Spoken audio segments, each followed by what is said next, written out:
Okay. So this panel is all the power controls. In the bottom left-hand corner is the stagger button.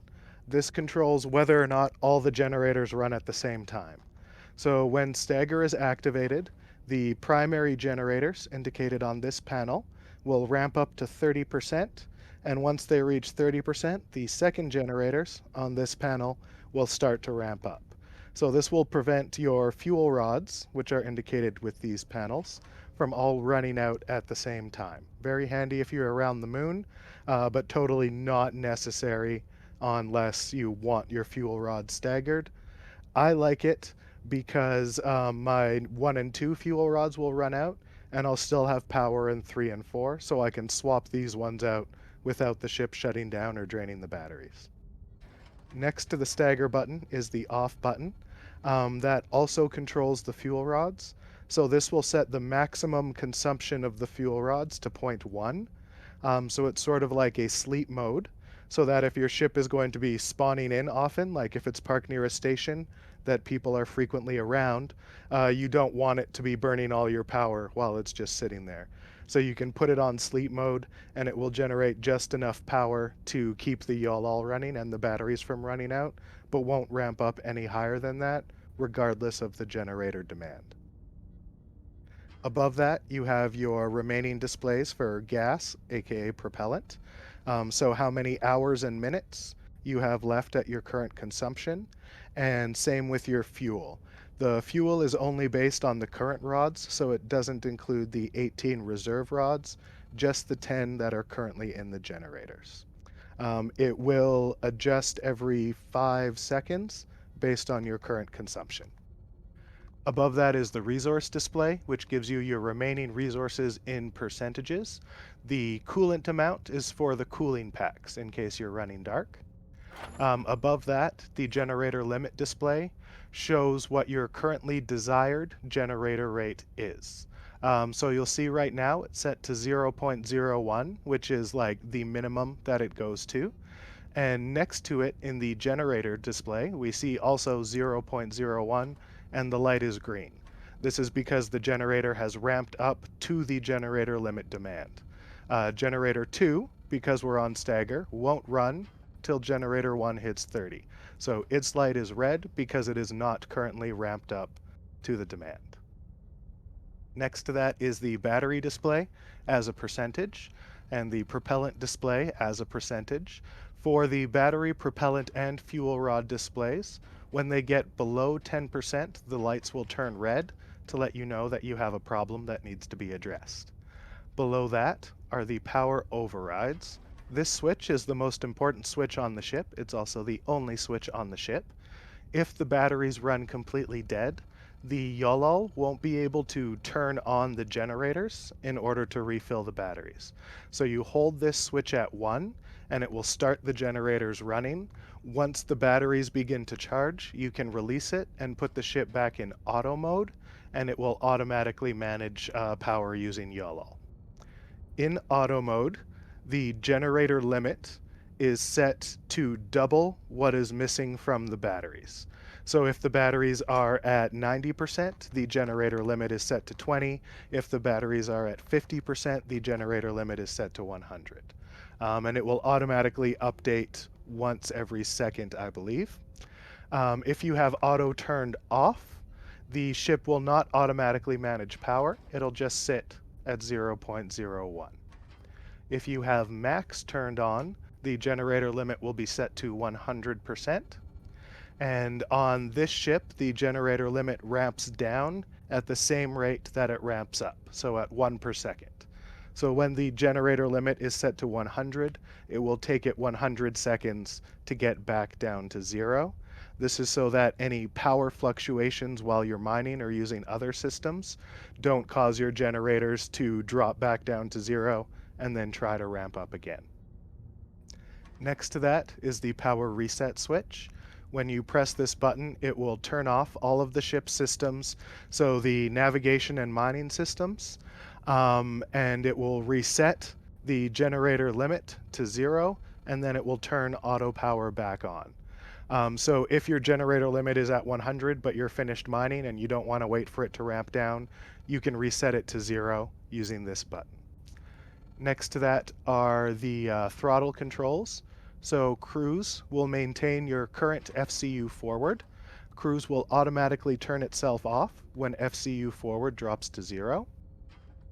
Turtle will limit your forward. We're on the Mark 7.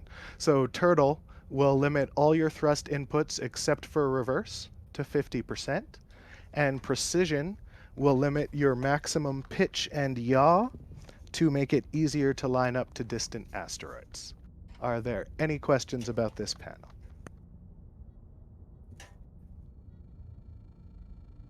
Nope, no questions? Cool. Moving on. Lower right-hand panel. This is the auxiliary system controls, I guess, for the ship. The blinking green button is the parking brake. When the parking brake is activated, all thrust except for reverse is cut to 0. Next to that, we have the ship damage displays. The two red lights that say ship damaged will turn on if you have any durability errors, and that will be indicated in the panel in the top left next to errors. When the ship damage indicator turns on, all of the ship systems shut down, the ship comes to a stop, and the parking brake is activated. This is to prevent further damage to the ship. In order to reactivate the ship once this has happened, you either need to repair the damage or activate Battle Short. The Battle Short will override the ship damage system and allow you to still use all of the ship functions even with durability errors. If you intend on running away from pirates, I recommend that you turn this on before you get damaged so that you don't have to worry about the parking brake being activated while running away. Below that, we have the cooling units. So on the left, there's the cooling packs and the amount of coolant as a percentage remaining in the emptiest cooling pack. And then to the right is the current radiation rate for the radiators and the amount of radiator coolant remaining in the lowest one as a percentage. The two white buttons in the center will let you activate either the radiators or the coolers. You can run both at the same time, and if you turn both of them off, the radiators will automatically turn themselves back on. There are a couple safety systems built into this. So if the radiation rate hits 100% or the rad coolant drops below 100%, then the coolers will activate. If the coolers hit 100% or their coolant drops below 10%, then the radiators will activate. So it does its best to prevent you from overheating and shutting down the ship. Along the top, I already mentioned the diagnostic display. So this shows you the ship warp class, which isn't what it's called anymore, and the number of durability errors. Next to that, we have the trip timer, which is activated with the timer button and reset with the reset button. How it works is you hit timer, it will start counting seconds. If you hit timer again, it will stop counting. When you hit reset, it will save your current time, and then next time you hit timer, it will restart counting at 0. Ta-da! Just below that and to the right is the odometer display and the odometer buttons. When the odometer is activated, it will count the distance traveled based on the speedometer, and trip will allow you to store a specific trip distance. So when trip is activated, it will count up kilometers on the trip meter along with the odometer, and then when you deactivate trip, it will save it until you start it again, and then it will reset itself. Below that is the ownership display. It gives you the name of the ship and who it belongs to. You may need to respawn and despawn it a couple times before the transponder updates with your name. I don't know why. Sometimes it happens right away, sometimes it takes a couple trips. And then to the right are the controls for the hatch on the roof, which we'll go over shortly, the navigation lights, and the interior lights. Just to the right of that is the flow in and flow out controls, and in between them is the cutoff for propellant. So the ship has a parking brake, as you know, but also I mentioned that the parking brake does not control reverse thrust. So if you need to cut all thrust, including reverse, you can hit this button and turn it off, and that will disconnect all the propellant tanks from the network, and none of your thrusters will be able to thrust regardless of their input. When you turn it back on, sometimes there's a bit of a delay before the system recognizes that the propellant tanks are reconnected, so you may need to turn it off and on again. It usually only takes one reset for it to activate properly. Then we are going to go to the upper left, or sorry, any questions about that panel? No? Cool. So upper left panel here, we have our mining controls. There's the pulse lasers in the top left, and then the steady lasers just below them. If the generators are ramping up normally, the steady lasers can run for about 30 seconds before they cut off, but if mining mode is activated, they can run indefinitely. The pulse lasers can run indefinitely. Just to the right of the pulse lasers is the sweep. So if this is activated, the mining lasers will sweep back and forth in a box pattern across the asteroid. If center is activated, they will align in the center point. You can hit center at any point in time during the sweep to recenter the lasers, and then turn off center and turn sweep on again, and they'll start over their sweep pattern from the center position. Just below that, we have, sorry, I can't quite read it, the scanner. So the material scanner will show you the number of stacks of shell and interior ore in the targeted object, as well as the percentage of the total asteroid that is core ore. It is pretty slow, but it will remember the last thing that you put in. So if you scan an asteroid and then turn off the ore scanner and turn it back on again, it will still display whatever the last asteroid you scanned was, so you can check to make sure if you have actually picked up all the stacks of core from the roid that you wanted. To the right of that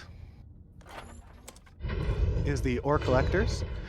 You can toggle them manually using this button, but they do automatically turn on anytime the mining lasers are active. Next, we have the tractor beam. The tractor beam will grab a target and move its center of mass to the alignment point of the lasers. So if you're mining manually, this is really handy to get an asteroid perfectly centered for the box pattern to cover the whole thing. And then just to the right of that is the button for the headlights. Below that, we have the one button easy mining system. So when this is activated, the generators will be set to a minimum that will allow you to run the steady lasers indefinitely, and it will also activate the auto mining system. Don't do this now, we'll go out for a run and I'll show you it like in space. But how it works is when it's on, the status light will display your current status. Red means it's waiting for you to align to an asteroid. Orange means it's engaged in approaching and scanning an asteroid. Green means it is mining an asteroid. And blue means it is resetting to prepare for a new approach. So you can change states by hitting next, but most of them will run automatically. So a brief overview how it works is you turn it on, it goes to red state and the approach lasers turn on. You line up to an asteroid and press next. It will begin an approach. Once it gets close enough to the asteroid, it'll grab it with the tractor beam and turn on the mining lasers. And then when you are satisfied with the mining of the asteroid, you press next and it will reset the system and prepare for another approach. If at any point in time you need to turn off the mining systems or reset the easy miner to red mode, you can just press the big mining cancel button and it will reset all of them. Any questions about the mining controls? All right, navigation. So we're going to start with the top right panel here. Sorry if I'm in your way. On the right here is the destination panel. So this shows the waypoint that you are currently oriented towards. Plus and minus will let you change the currently selected waypoint as shown on this display. You can just press them and it'll scan up and down. If you hold it, it'll scan through them faster. Pressing home will bring you back to waypoint number 1, and pressing save will save your current coordinates as your currently loaded waypoint. In order to load a waypoint, you make sure the right number is on this screen and that waypoint's information will be displayed over here, and then you press load. You can just press the button and it'll turn itself off once your waypoint is loaded, and then this panel, and I'm stuck, and the other navigation panels will all update with the appropriate information. So this one shows your deltas to waypoint. That's your distance in meters on the X, Y, and Z axes from your current location, as well as the deviation of your orientation horizontally and vertically, and your distance in kilometers to the destination. There is currently a bug with the speedometer. So if the speedometer isn't functioning properly, the position will say parsing new target. And that's because it's trying to figure out how fast you're going. So if that happens, we just need to reset the speedometer. I'll show you how to do that in a moment. Next to the position display, we have the transponder. Ponder turns on your transponder, and ping will blink your transponder on and off 5 times over the course of 10 seconds. The ponder button will turn red when you are outside the safe zone to remind you to turn it off.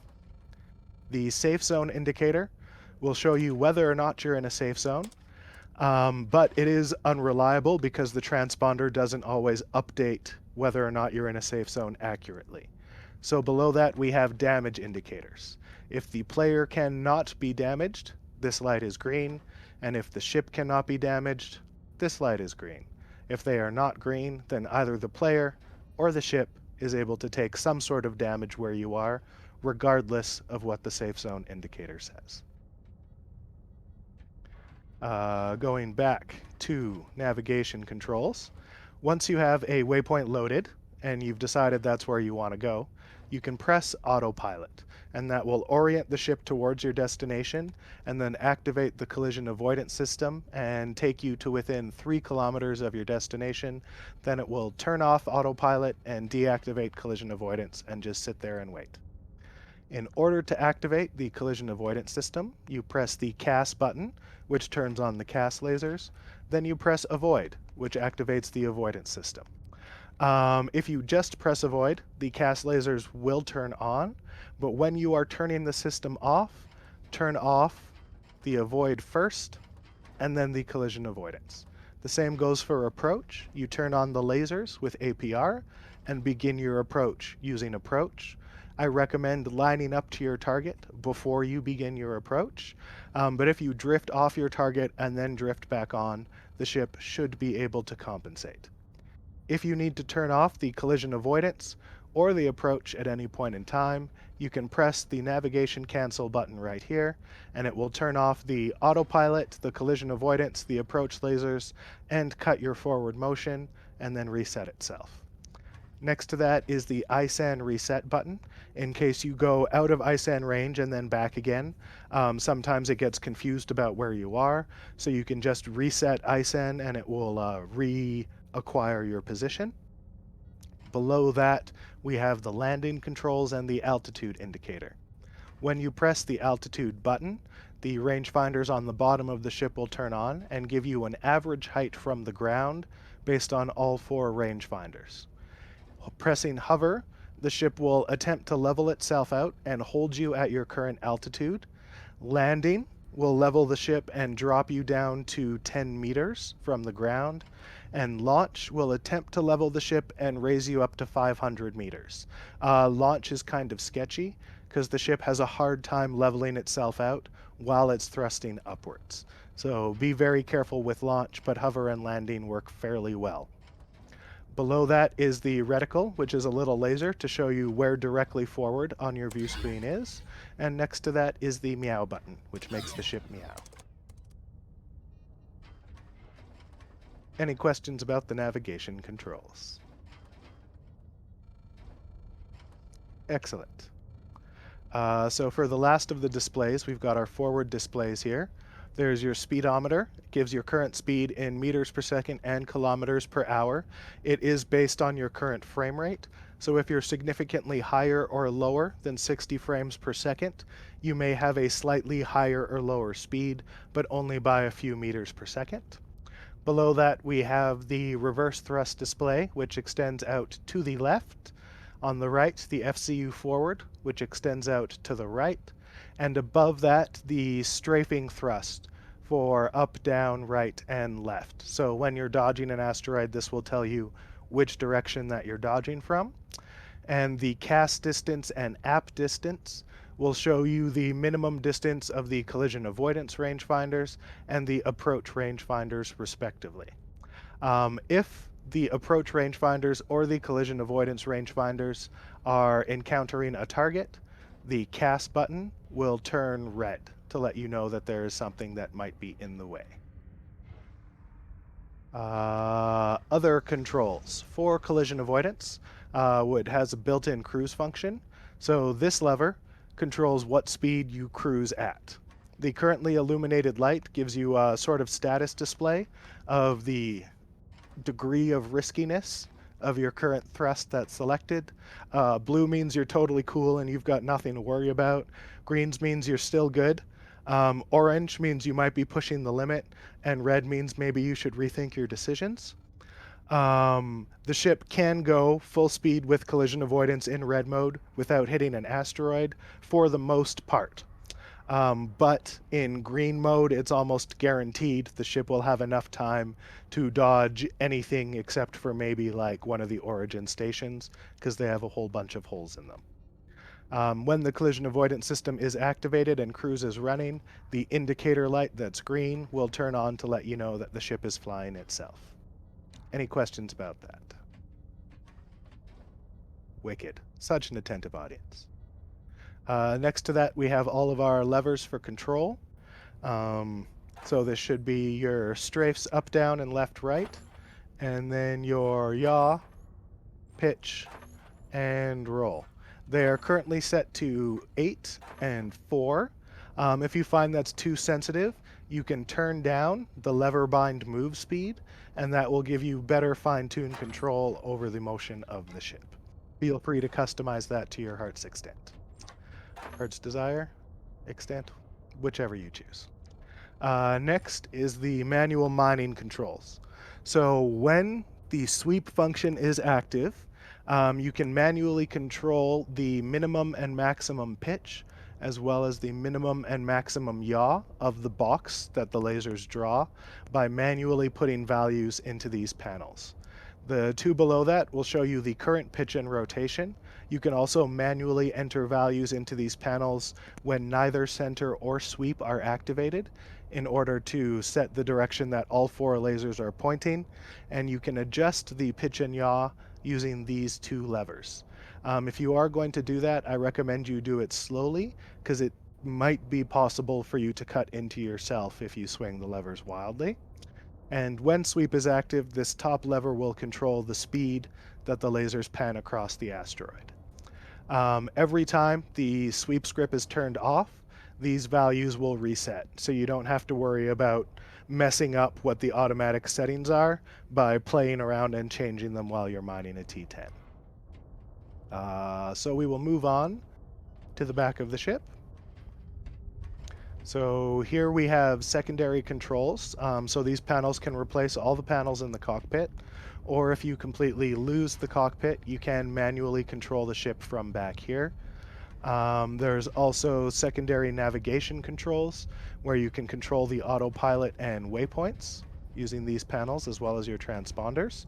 And these 3 chips here, you can open with your U tool and adjust the names of the different waypoints as well as their coordinates by changing the values next to X, Y, and Z.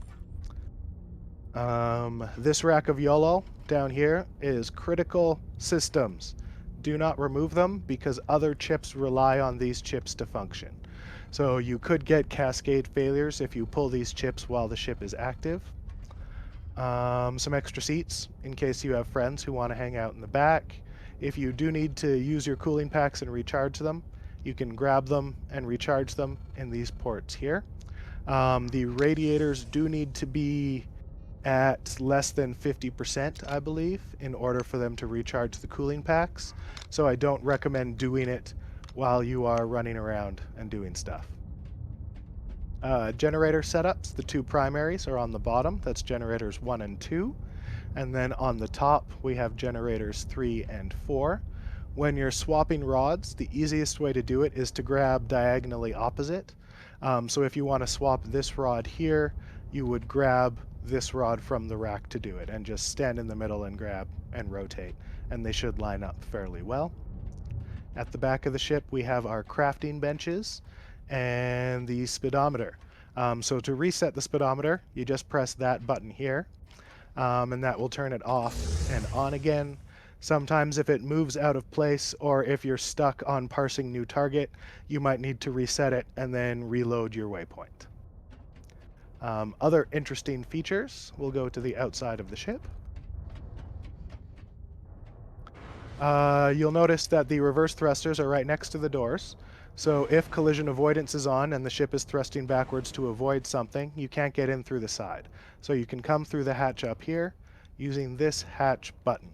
You also have controls for the parking brake and the collision avoidance systems on the outside of the ship. So if you're stuck outside and asteroid avoidance is on, you can turn on the parking brake, turn off collision avoidance, and then go back inside.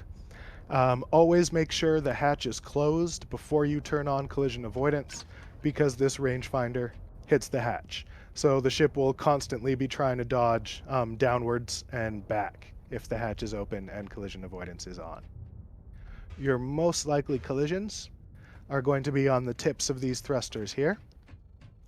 So the easiest way to repair it, because it's usually just loses bolts, is to remove the nozzle and then just put a couple bolts in the sides to keep the center part bolted in, and then attach the nozzle back on by bolting the 4 points on the outside.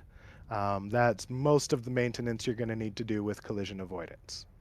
If you are going to hit an asteroid and you don't know how to get out of the way in time, your best bet is to go straight towards it and take it like right to the face. There's a pretty good chance it will break the lights first, then the rangefinders, and then it'll hit those beams. So you can take a fair bit of damage before your cockpit becomes compromised. I still recommend not hugging asteroids. Any questions? Excellent. Okay, so hop in and we'll head out to the belt, and I'll show you how the easy miner works when you actually have an asteroid in front of you.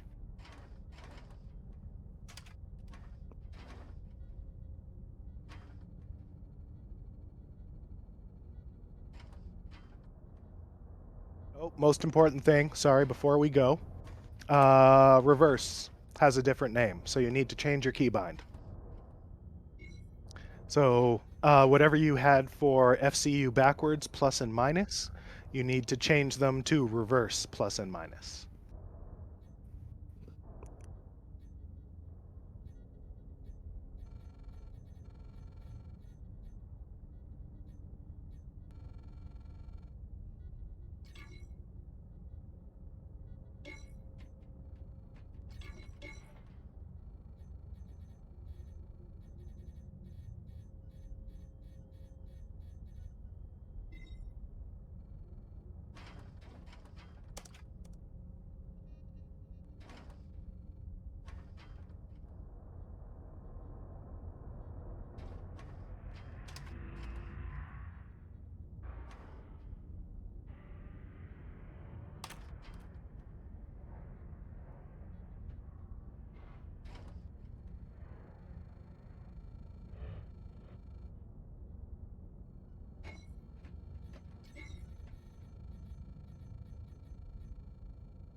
Is there only plus and minus? You have to.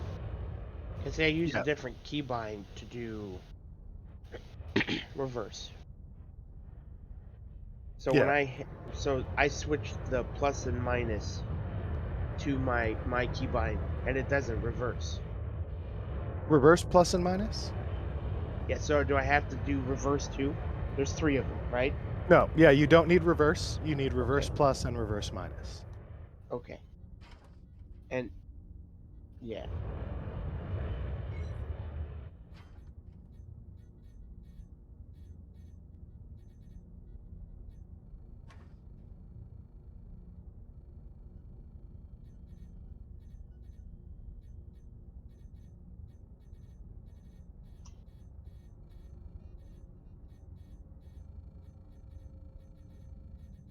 Well, I just use one key for reverse, so I don't use two. So I only have it to positive. Yeah. Yeah. It does auto center. So it'll go back to 0 when you let go of the button if you just have reverse plus bound. Yes, which is perfect.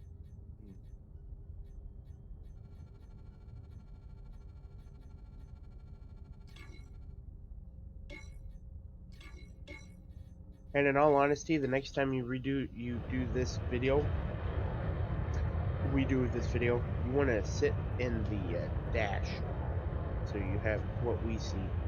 Yeah.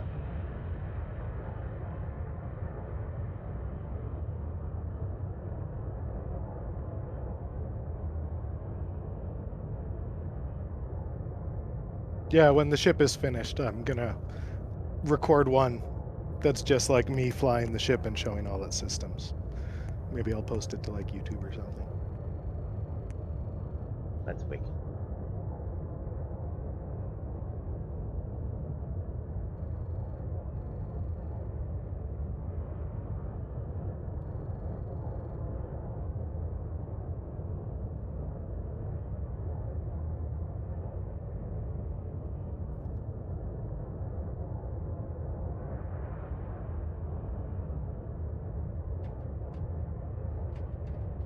I'm gonna not look out the windows because my internet is unhappy.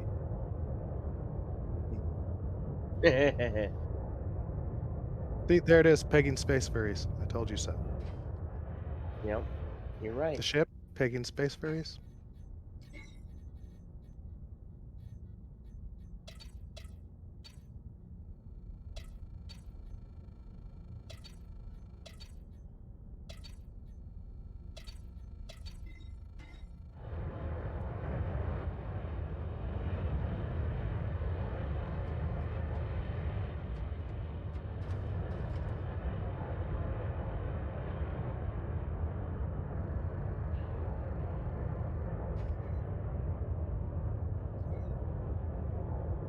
What did you do? Pick the only space in the belt that has no rocks?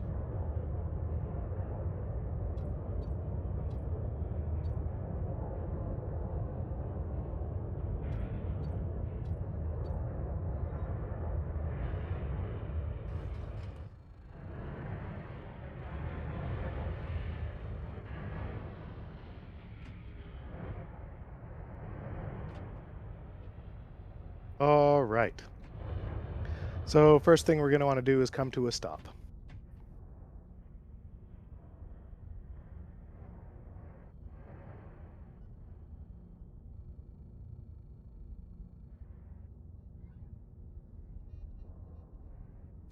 Do you want to go over the auto mining or the best way to manually mine first?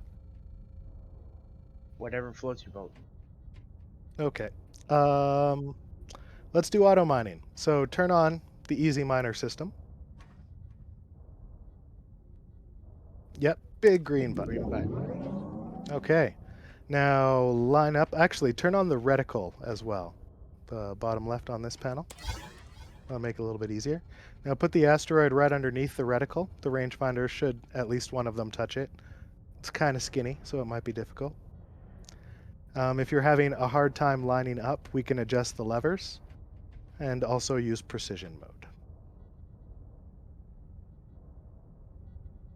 Yeah, we're definitely gonna have to go over that with you. I'll have to have you help me adjust.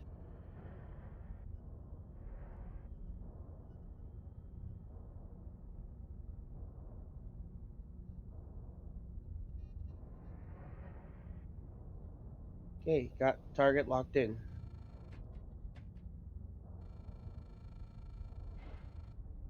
There we go. I think one of the lasers was touching it there. Yeah. Okay, so press next. And now just wait. We're all gonna die. Don't panic. Don't press any buttons. You're all good. Don't press anything. Yeah.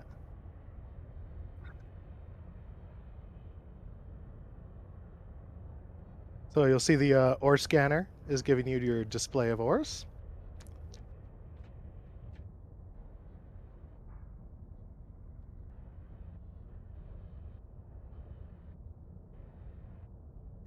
Yep. And the tractor beam's going to grab the asteroid and pop it up to the middle. That's insane. And it's pretty quick. Um, Now, because it is a very tiny asteroid, you'll see how it's just like moving a chunk to the middle. So what you can do is hit center, and that will align the lasers where the center of mass of the asteroid is, and it should just like chew through whatever chunk you're holding. Yeah. And then if you are finished mining, well, you can grab that one if you want to.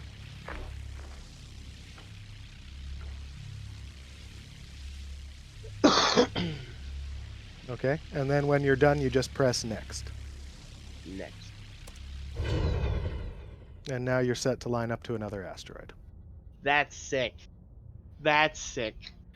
That's what I've been looking for right there. That makes me happy kappa.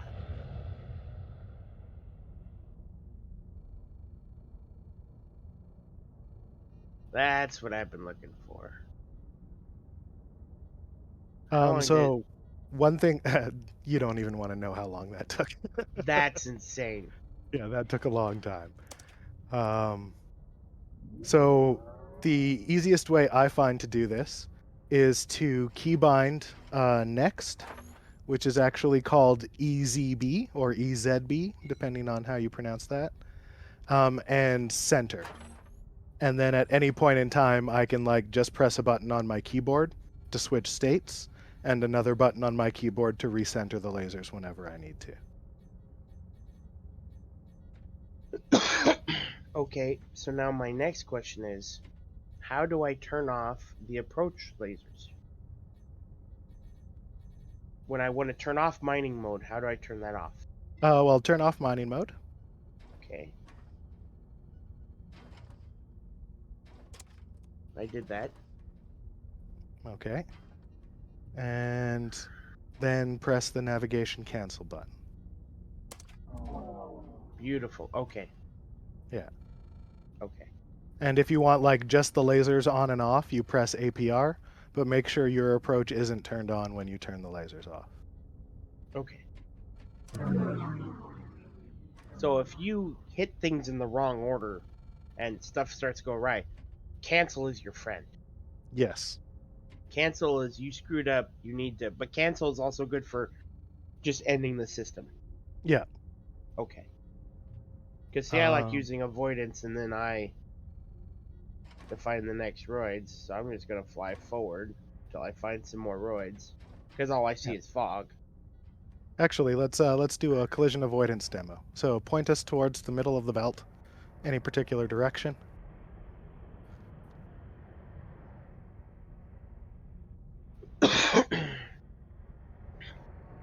Wow, I'm flying through fog.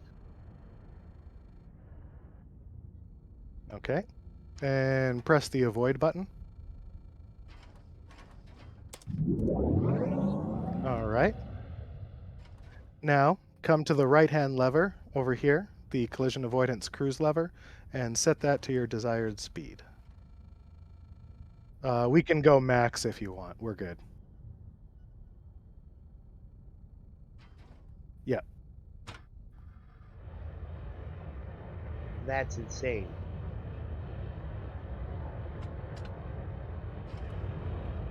Cool. So now we'll just cruise at this speed. If an asteroid gets in the way, our forward thrust will be cut. The reverse thrusters will kick in, and the ship will strafe to avoid the object.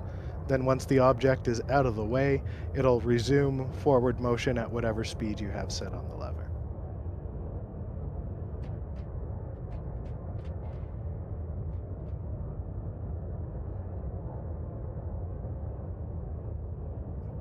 here's some more asteroids. So let's try a manual approach. Okay, so hit cancel to turn off the CAS.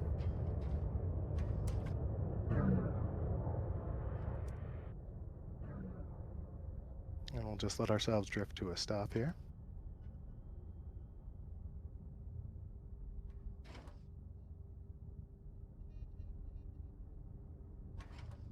All right, so for a manual approach, we're going to start by hitting APR to turn on the approach lasers. And then, like normally, we will line up to an asteroid. Are you, oh, okay, you're still there. Wow, you disappeared for a minute. Okay, I panicked. There was suddenly an empty pilot seat.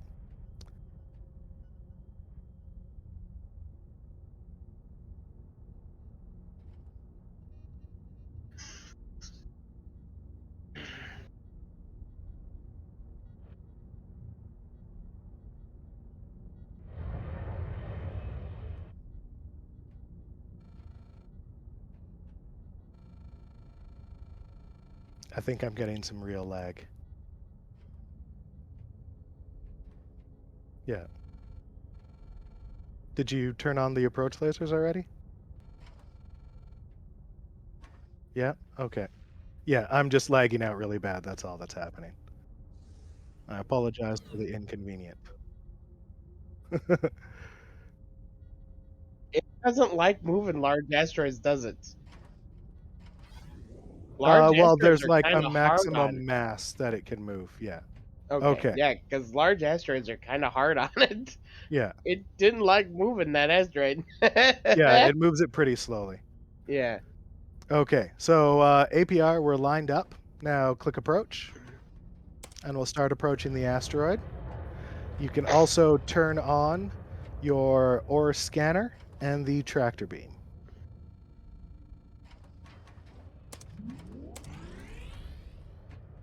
Okay.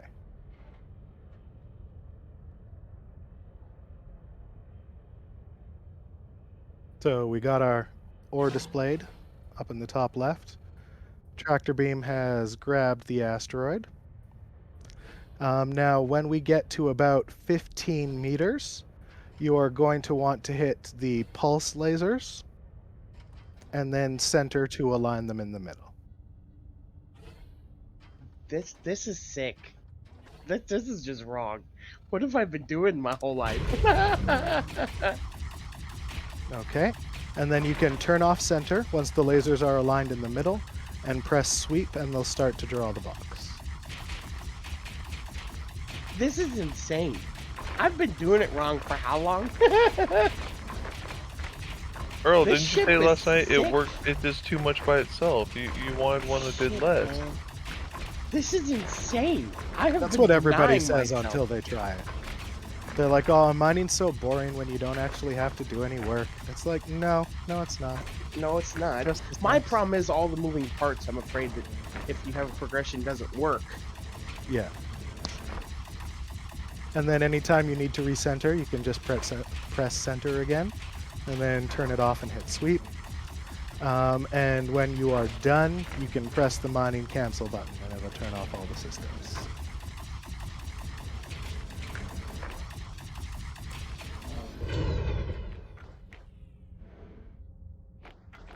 And there you go. That is how to manually mine with the logins. Any questions? No? Okay. Let's do a little test then. Let's try our autopilot. Okay. So, press home, and that will put the selected waypoint to origin 21. Okay, and then press load to load that as the desired waypoint. So number one, hold on, let me do it with you. So you said number You one. might have to hold load for a second. Is that set to a 1 or a 0? That should be a 1. If you could just U-tool on the load button and change button style to 1, that'll make it much easier for you. Okay, I got it to 1. Okay. All right, so you'll see our destination has been updated to origin 21 and the distance. Now press the autopilot button.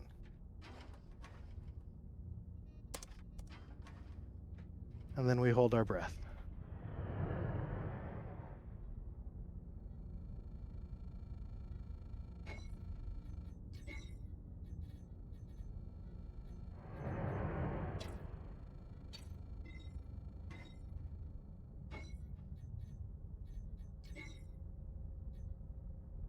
What's it doing? It's thinking.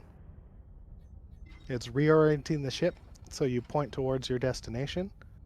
And then when it's pointing close enough, it'll turn on the CAS and cruise you towards it. Whoa. That's crazy.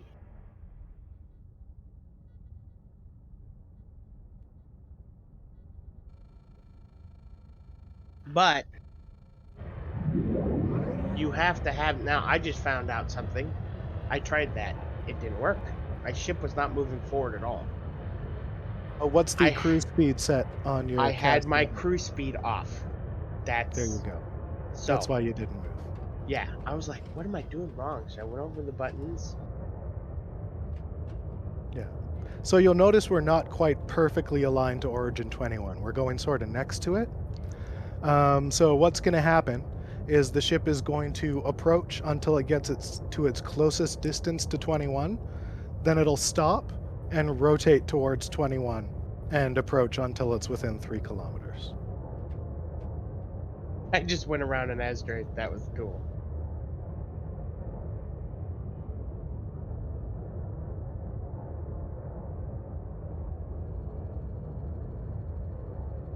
So basically, I could set a well, do you have to have ISAN to set a waypoint? Yes, right? Okay, so Kind of. you can manually put a waypoint into the system that is outside of ISAN range, and the ship can orient you towards it while you are in ISAN. But once you leave ISAN, the autopilot doesn't know where you are or what direction you're facing anymore. Which So makes what you sense. would It has no have to points of do, reference.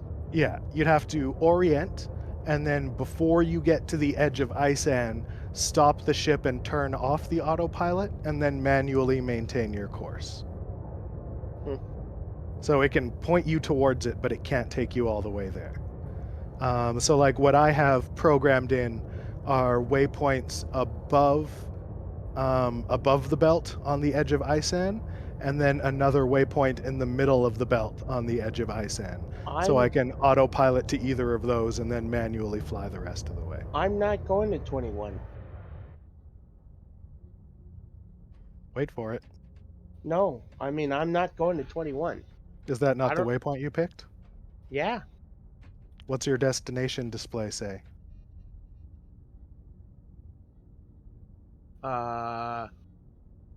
It doesn't say anything. It's blank 000. Okay, so that means that your destination is currently 000. That's where you're going. Oh, So you're going to want to hit navigation cancel to turn off the Navigation autopilot, okay. and then make sure you press load to load your currently selected waypoint so that the destination screen shows your waypoint, because that's where you're going to be going. If you're finding you have to hold down the load button, you can U-tool over it and change button style to 1. Okay. So now let's retry this. I got it now to work. Okay, so on our ship here, you'll see we are currently 3,193 meters away from our Origin 21 waypoint, and the autopilot and collision avoidance has turned itself off. So we have arrived within 3 kilometers of our destination. Excuse me. Congratulations. Yep, now it's recorrecting. Okay, that's what I forgot to hit. I forgot to hit load. Yeah. This is So, insane. now that you've got the full rundown of the logins, any questions about things that I may not have covered? I think you're extremely thorough. Excellent. What if you're lazy?